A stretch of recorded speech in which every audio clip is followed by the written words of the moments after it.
तो जय श्री राम सभी को। सत्य सनातन धर्म की सदा ही जय हो, सदा ही जय हो, सदा ही जय हो।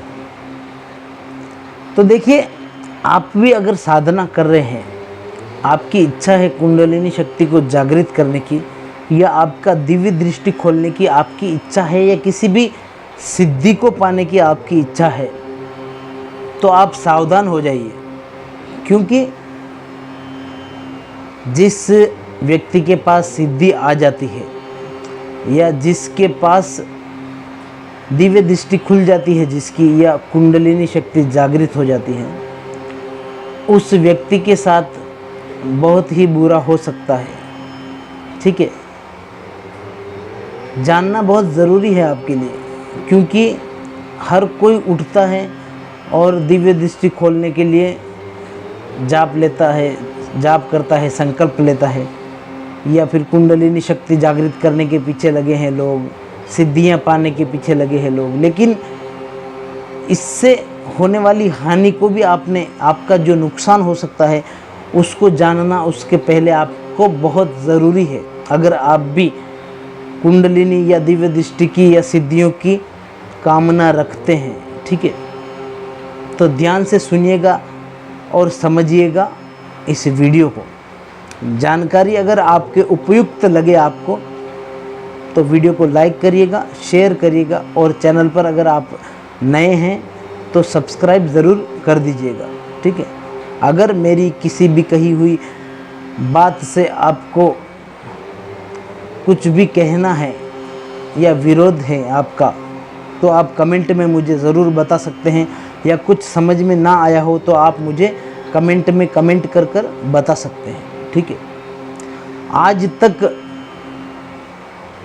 मेरी तो उम्र कम है, लेकिन हमारे गुरु भी बताते हैं, और मैंने भी जितने एग्जाम्पल्स देखे हैं अपनी लाइफ में, जो इस अध्यात्म के मार्ग में चलता है और जिन्हें सिद्धियां प्राप्त हो जाती है, या जिनकी कुंडलिनी शक्ति जागृत हो जाती है, दिव्य दृष्टि खुल जाती है, उन लोगों के साथ में बहुत बुरा होता है।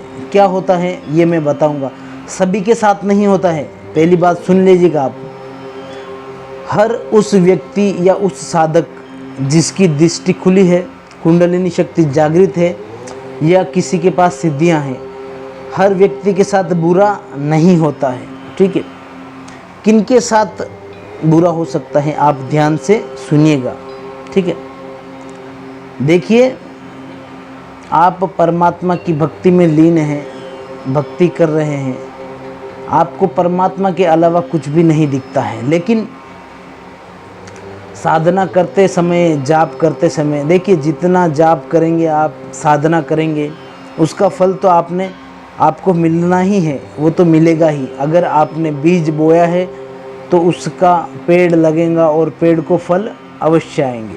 लेकिन अगर हम उन फलों को लेकर हम महसूस करें, या हम सोच ले कि बस ये फल हमें मिल गए तो हमें किसी चीज़ की कमी नहीं है, तो आप गलत हो, ये सोच गलत है आपकी। ठीक है, क्योंकि 100 में से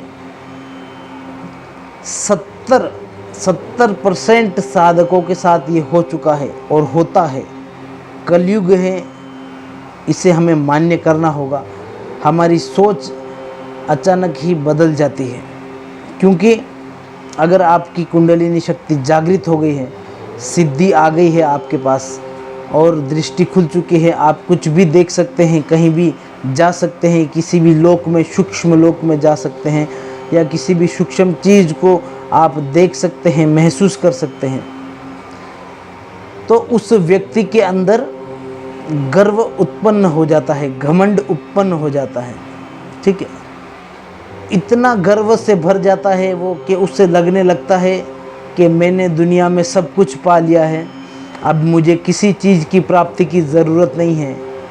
जो मोक्ष पाने के लिए साधना शुरू करते हैं, वो मोक्ष को भूल जाते हैं, और इन सिद्धियों के चक्कर में इसी मृत्यु लोक में भटकते रहते हैं। जी हाँ, अगर आपने लोभ कर लिया, घमंड कर लिया, गर्व कर लिया कि अब तो हम भगवान से बढ़कर हो गए हैं, हमारे को लोग हमें लोग पूजने लग गए हैं, हमें लोग मानने लग गए हैं, हम जैसा कहते हैं लोग वैसा ही करते हैं, तो ये आपकी गलत सोच है।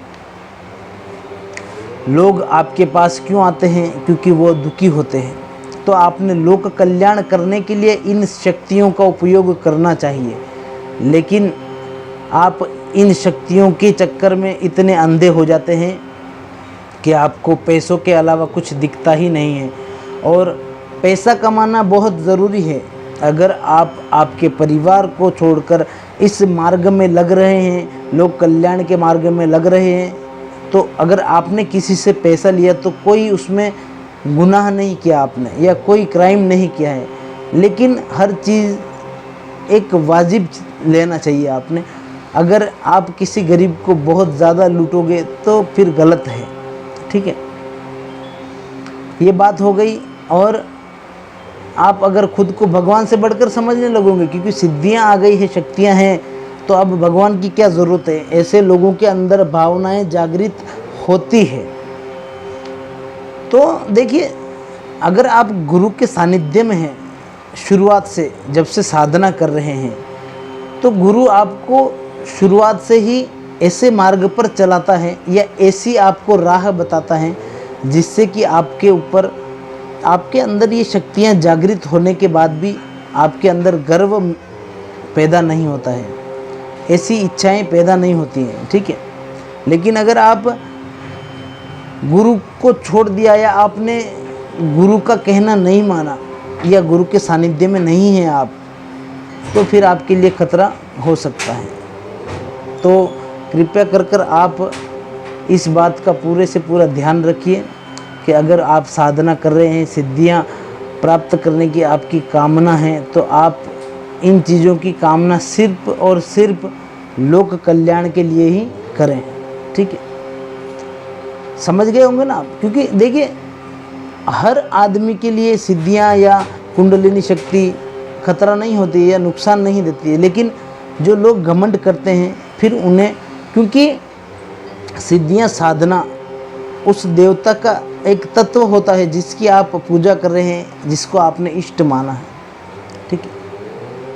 अगर आपने जैसे भगवान को इष्ट माना है, शंकर भगवान, माता, किसी भी माता को, बजरंग बली को, ठीक है, तो आप मरने के उपरांत उनके लोक में आपको वास करना रहता है। ये ध्यान में ले लीजिएगा। जो भी इष्ट है, आपने अगर निरंतर जीवन भर उसकी सेवा की है तो आप उनके लोक में जाएंगे मरने के बाद। लेकिन अगर आपने किसी भूत प्रेत जिंद आदि को पूजा है, खबीस को पूजा है, तो मरने के बाद भी जो वो सिद्धियां होती है वो आपका पीछा नहीं छोड़ेंगी, आपकी आने वाली पीढ़ियों को भी तकलीफ देंगी और आपको मोक्ष के रास्ते नहीं जाने देंगी, आपकी मुक्ति नहीं होने देंगी। वो अपने साथ आपको बांधकर इसी मृत्यु लोक में भटकाते रहेंगी। इसलिए आपने हमेशा सात्विक सिद्धियों का ही उपयोग करना है, उनकी ही साधना करनी है। अभी के लिए चलते हैं, ऐसी जानकारियाँ और लेकर आएंगे आपके लिए। जय श्री राम। सभी को सत्य सनातन धर्म की सदा ही जय हो, सदा ही जय हो, सदा ही जय हो। ओम नमो नारायण सभी को।